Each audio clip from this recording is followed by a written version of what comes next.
First line நேயர்களுக்கு வணக்கம். நம்ம இப்போ என்ன பார்க்க போகிறோம் அப்படின்னா, டெல்லியில் சுப்பிரமணிய சாமி ஒரு பேட்டி கொடுத்துருக்காரு.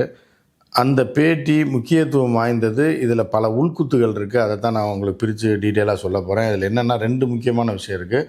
ஒன்று என்ன அப்படின்னு பார்த்தீங்கன்னா, மோடியோடைய பதவி காலம் முடிய போது, மோடி காப்படிக்க போகிறாங்க அப்படின்ற அதற்கான வேலைகள் நடந்து கொண்டிருக்குன்றது ஒரு டீட்டெயிலாக ஒரு விஷயத்தை அப்படியே கோடிட்டு காட்டிட்டு போகிறாரு. இன்னொரு இடத்துல சீமான் ஒரு தேச துரோகி அப்படின்றாரு. ஸோ இது ரெண்டுக்கும் என்ன சரி, சீமான தேச துரோகின்னு சொல்கிறது இன்றைக்கி நேத்தா எப்பவுமே சொல்லிட்டு தான் இருக்காங்க. ஏன்னா சுப்பிரமணிய சாமி புலிகளுக்கு எதிரானவர் அப்படின்றது நம்ம எல்லாருக்குமே தெரியும்.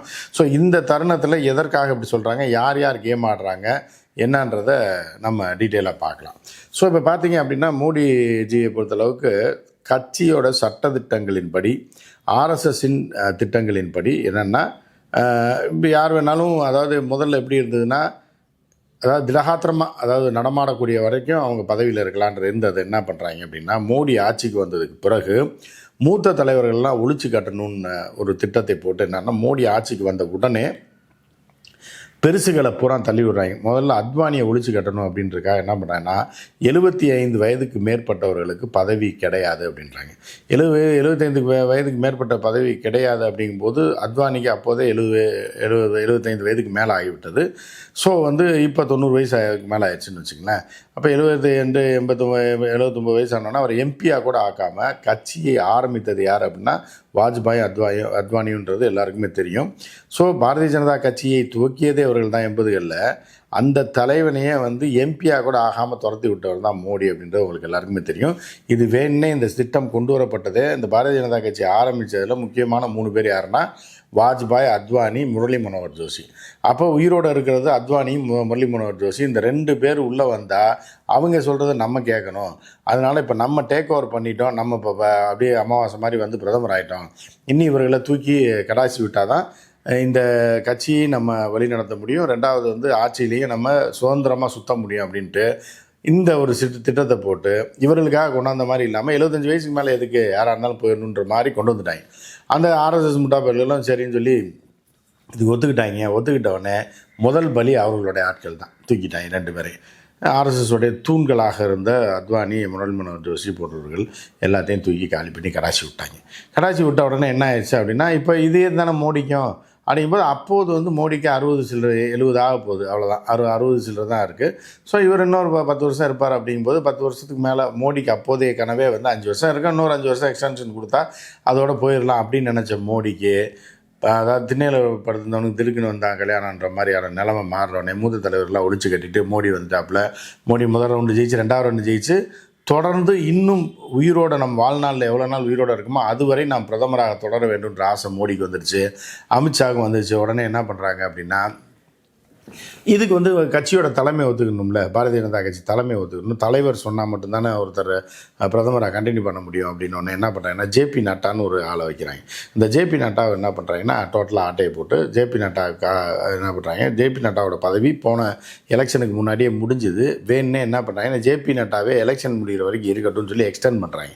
எக்ஸ்டெண்ட் பண்ணி தேர்தலை முடிச்சிருவோன்னு சொல்லிட்டு எக்ஸ்டெண்ட் பண்ணிவிட்டு ஜேபி நட்டாவோட பேச்சுவார்த்தை பண்ணி, நீ என்னை பிரதமர் ஆகிட்டேன்னா நீ உன்னை நான் மத்திய அமைச்சர் ஆக்கிடுறேன், 2ஆம் இடம் 3ஆம் இடத்துல வச்சுறேன், உனக்கு எவ்வளோ வேணாலும் பணம் தரோம் அப்படின்ற மாதிரி எல்லாம் பேசி ஜேபி நட்டாவை எக்ஸ்டென்ஷன் ஆக்கி, ஜேபி நட்டா வாயில் கட்சி தலைவர் தானே சொல்லணும், கட்சி தலைவர் சொல்லிட்டு ஆர்எஸ்எஸ் பற்றி கேட்க வேண்டியதில்லை, வேறு எவனை பற்றியும் கேட்க வேண்டியதில்லை, ஜேபி நட்டாவை வச்சு பிரதமர் தான் மோடி தான் தொடருவார்னு ஒரு லெட்டரை வாங்கி இவர் மீண்டும் பிரதமர் ஆகிட்டார். ஜேபி நட்டாவை பாஜக தலைவராக நீடிக்க விட்டாங்க, மினிஸ்டராகவும் ஆக்கிட்டாங்க. ஒரு பெரிய டீல் முடிஞ்சு. ஸோ இப்போ இந்த டீல் முடிஞ்ச உடனே என்ன ஆகுதுன்னா, மீண்டும் 3 வருடம் தான் ஒரு அவருடைய கட்சி சட்டப்படி ஒருத்தர் கட்சி தலைவராக இருக்க முடியும். அப்படி இருக்கும்போது என்ன பண்ணுறாங்கன்னா, ஜேபி நட்டாவை காபந்து தலைவராக தொடர்றாங்க. இன்றைக்கு வரைக்கும் பாரதிய ஜனதா கட்சியில் தலை இல்லாத முண்டமாக அந்த கட்சி இயங்கி கொண்டிருக்கிறது. அதுக்கு மத்தியில் தலைமையே இல்லை. ஜேபி நட்டாவுக்கு பதவி காலம் முடிஞ்சு 3 மாதம் எக்ஸ்டென்ஷன் முடிஞ்சு போச்சு. ஆனால் யாரை தலைவராக போடுறது அப்படின்ற பேச்சுவார்த்தை மிக பயங்கரமாக நடந்துகிட்ருக்கு. அதைத்தான் இப்போ இது ஏற்கனவே நம்ம சொல்லியிருந்தோம். சுப்பிரமணிய சாமி வாயினால் இந்த பேட்டியில் தினமணி வெப்புக்கு கொடுத்த பேட்டியில் அந்த ஆள் சொல்லியிருக்காப்புல. என்ன சொல்லியிருக்காப்புல அப்படின்னு பார்த்தீங்கன்னா, இதற்கான பேச்சுவார்த்தை நடைபெற்று வருகிறதுன்றார். என்ன பேச்சுவார்த்தை? கட்சி தலைவர் 3 வருஷம் பதவி முடிஞ்சிருச்சுன்னா இன்னொருத்தரை ஒரு எலெக்ஷன் வச்சோ இல்லை யாராவது நியமிச்சோ தலைவர் ஆக்கிட வேண்டியதானே, ஏன் ஆக்காமல் இருக்கீங்க அப்படின்னா, ஆர்எஸ்எஸ் என்ன பண்ணுறாங்கன்னா அவர்களுடைய சாதகமான ஆட்களை வந்து தலைவராக கொண்டு வர வேண்டும் என்பதற்காக இந்த மாதிரியான ஒரு பிளான் பண்ணிட்டு இருக்காப்புல. ஏன்னா அப்படி ஆர்எஸ்எஸ் சார்பில் தலைவரை கொண்டு வந்தால் தான் மோடி 75 வயசு ஆயிடுச்சு, இந்த வருஷம் எண்டோட முடிய போகுது, உடனே மோடியை தூக்கி கடாச்சிட்டு வேற ஒரு பிராமணரை அங்கே பிரதமராக கொண்டு வருவதற்கு அவர்கள் திட்டம் போட்டுட்ருக்காங்க. அப்போ மோடி குரூப் என்ன சொல்லுதுன்னா, குஜராத் குரூப்பு இல்லை நீ எல்லாம் தலைவர் ஆர்எஸ்எஸ் போட முடியாது, எங்களுக்கு பிடித்த மாதிரி ஒரு தலைவரை நாங்கள் போடுவோம் அப்படின்றதுனால தான் இவ்வளோ நாள் தலைவரை போடாமல் தலையில்லா முண்டமாக பாரதிய ஜனதா கட்சி வந்துக்கிட்டு இருக்கு. ஸோ இதைத்தான் வந்து சுப்பிரமணிய சாமி வாயினாலே ஒத்துக்கிறார். அதுதான் இந்த பேட்டி ரொம்ப முக்கியத்துவம் வாய்ந்ததுன்னு சொல்கிறேன். என்னென்னா, பேசிக்கிட்டு இருக்கோம், பேச்சுவார்த்தை நடந்து கொண்டிருக்கு. என்ன பேச்சுவார்த்தை? எதிர்கட்சிகளோட பேச்சுவார்த்தை நடத்துவான், வெளிநாடுகளோட பேச்சுவார்த்தை நடத்துவான், பிடிக்காதவர்களோட பேச்சுவார்த்தை நடத்து. என்ன பேச்சுவார்த்தை நடத்துறீங்க? கட்சிக்குள்ளேயே உங்கள் பிஜேபிக்குள்ளே ஆர்எஸ்எஸ்க்குள்ளே நீங்கள் பேச்சுவார்த்தை நடத்திங்கன்னா அப்போ ஏதோ ஒரு திருட்டு வேலை பண்ணுறீங்க. மோடி உங்களுக்கு அடங்க மாட்டாரு, இல்லை மோடி கட்சியை கைப்பற்ற போகிறாரு, இல்லை மோடி ஆர்எஸ்எஸ் மட்டும் முழு கட்டுப்பாடும் மோடி கையில் போகுது, இல்லைன்னா ஆர்எஸ்எஸ் வந்து மோடியை தூக்கி கடாச போகுது. இது ரெண்டு தான் வந்து இந்த வருஷம் எண்டில் வேணும். ஒன்று, ஆர்எஸ்எஸ் வந்து யானை வாயில் போன கரும்பா மோடி கண்ட்ரோலுக்கு போயிடும், குஜராத்தில் கண்ட்ரோலுக்கு போயிடும். முருகன் மாதிரி ஒரு டம்மி பேசுறதுக்கு ஆர்எஸ்எஸ் தலைவராகவே போட்டுட்டு பிராமணர்கள் டோட்டலாக ஒழித்து கட்டப்படுவார்கள். இதற்கு ஒரு ஆபத் பாந்தவனாக அதை தடுத்து நிறுத்தி மோடியை தூக்கணுன்ற வேலையை தான் சுப்பிரமணிய சாமி செஞ்சிட்ருக்காரு. எனவே சுப்பிரமணிய சாமி தான் ஒரு மீடியேட்டர் மாதிரி இருந்து கொண்டு இது என்ன பண்ணுறது, மோடியை சமாளிக்கிறதுக்கு உங்கள் ஒரு ஆளால் தான் முடியும், இப்போ நம்மவா வந்து பிரதமர் ஆகணும், அதுக்கு என்ன வழியோ அதை பாருங்கன்னு சொல்லி 3 மாதமாக பேச்சுவார்த்தை நடத்துகிறாங்க. யார் தலைவராக போடுறதுன்னு அவர்களால் ஒரு முடிவுக்கு வரவே முடியல. மோடியை அமித்ஷாவும் சொல்பவர்களே அவர்கள் ஏற்றுக்கொள்ள மாட்டாங்க, அவர்கள் சொல்வதை இவர்கள் வேண்டான்னு சொல்கிறாங்க. இப்படி தான் இது போயிட்டுருக்கா. இது கேட்டால் சுப்பிரமணிய சாமி இன்னொரு வார்த்தையை விடுறாப்புல. என்ன விடுறாப்புலன்னா, சீமான் ஒரு தேச துரோகி அப்படின்றாரு. ஏன் இப்படி இந்த வார்த்தை வருது அப்படின்னு பார்த்தீங்கன்னா, சுப்பிரமணிய சாமிக்கு பிடிக்காத, அதாவது இந்த விஜயகாந்த் படத்தில் சொல்லுவாங்கள்ல, தமிழில் எனக்கு பிடிக்காத வார்த்தையை மன்னிப்புன்றது தான். ஸோ அந்த மாதிரி சுப்பிரமணிய சாமி வாழ்நாளில் பிடிக்காத ஒரு 3 பேர் இருக்காங்க. அதுனா பிடிக்கவே பிடிக்காதவங்கள பார்த்தாலே எனக்கு கழுத்தை நெரிச்சு இது பண்ணும் போல் இருக்குன்ற மாதிரி அந்த 3 நபர்கள் யார் அப்படின்னா, ஒன்று வந்து நிர்மலா சீதாராமன், இன்னொன்று வந்து லோக்லோக் பத்திரிகையோட ஆசிரியர் இருக்கான்ல குருமூர்த்தி, இன்னொன்று வந்து நம்ம அமித்ஷாஜி. இந்த 3 பேர் தான் அவருக்கு டோட்டலாக பிடிக்காது.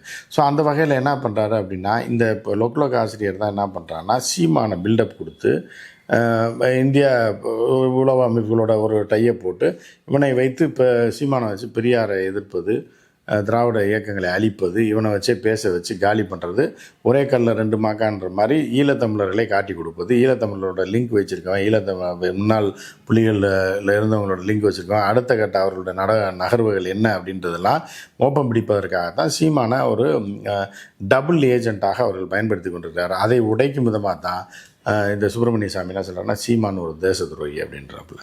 நீலாம் வந்து அவனோட இவனோட போட்டு நீ பெரியாரை ஒழிக்கிற அதுன்னு இருந்தால் கூட சீமான் தேச துரோகி தான் அப்படின்ற ஒரு ஸ்டாண்டில் இருக்காப்புல. ஸோ இப்போ இவங்க 2 பேரும் கோழித்தலைக்கு போகிற சண்டையில் என்ன ஆகும்னா, சீமான் தலை உருள போகுது. எப்படின்னு பார்த்தீங்கன்னா, அந்த குரூப்லேயே ஆர்எஸ்எஸில் ஒரு குரூப் வந்து சீமானை டபுள் ஏஜெண்ட்டாக ஈழத்தமிழர்களுக்கு எதிராகவும் பெரியாரிய சிந்தனைகளுக்கு எதிராகவும் பயன்படுத்துகிற குரூப் ஒன்று. அவங்க வந்து நான் உன்னை காப்பாற்றுறேன், நீ கவலைப்படாத, நீ ஏறி அடி, பெரியார் கலைஞர் அந்த குடும்பத்தெல்லாம் ஏறி அடி, நான் பார்த்துக்கிறேன்னு சொல்லி ஒரு குரூப் உத்தரவாதம் கொடுக்குறான். இன்னொரு குரூப்பு சுப்பிரமணிய சாமி தொடர்பான இவன் தான் பவர்ஃபுல்லான லாபியில் உள்ள குரூப் என்ன பண்ணுறான்னா, இவனை தேசத்துறைன்றாங்க. அப்போ இவன் இதை செய்தாலும் இவர்கள் இவனை வந்து பிற்காலத்தில் பிடிச்சி உள்ளே வச்சுருவாங்க. இல்லை இதை செய்தாலும் அந்த குரூப் இருக்குல்ல, அதை செய்யலைன்னா, அதை பெரியாருக்கு எதிராக செயல்படவில்லை என்றால் சீமானை அந்த குரூப் பிடிச்சி உள்ளே வச்சிடும். எப்படியோ சீமானோட வாழ்க்கையை வந்து 2026 அப்புறம் முடிய போகுது அப்படின்றத இந்த சுப்பிரமணிய சாமி பேட்டி கூட ஒரு சமிக்கையாக நமக்கு சொல்ல வருது அப்படின்னு நம்ம பார்க்கலாம். எனவே வந்து சுப்பிரமணிய சாமி சொல்லியிருக்கிறது 2 மேட்டர் நம்ம சொல்லியிருக்கிறாங்க. என்னென்னா, ஒன்று வந்து மோடியோட பதவி காலம் இந்த எண்டோட தூக்கிடுவோம் மோடியை, அதற்கான வேலைகள் நடந்து வருகிறது, நிச்சயமாக அதற்கான முயற்சியும் நடந்து வருகிறது அப்படின்றத ஒரு சமிக்கை நமக்கு கொடுக்குறாரு. இன்னொன்று வந்து ஒரு குரூப்பு ஆர்எஸ்எஸில் ஒரு குரூப்பு சீமானை வந்து தேசத்துறையின்னுது, இன்னொரு குரூப்பு சீமானுக்கு காசை கொடுத்து பெரியாருக்கு எதிராக செயல்பட வைக்குது. இந்த 2 குரூப்பில் எந்த ஒரு குரூப்பு பேரை சொல்லி சீமானை ஒழிச்சு கட்டிடுவாங்க 2026 பிறகு. அதுதான் நடக்க போகுது அப்படின்றதை சுப்பிரமணிய சாமி காட்டக்கூடிய வெறுப்பும் இப்போ சொல்லக்கூடிய வார்த்தைகளிலிருந்து நாம் புரிஞ்சுக்கலாம். மற்றொரு நிகழ்ச்சியில் சந்திப்போம். நன்றி, வணக்கம்.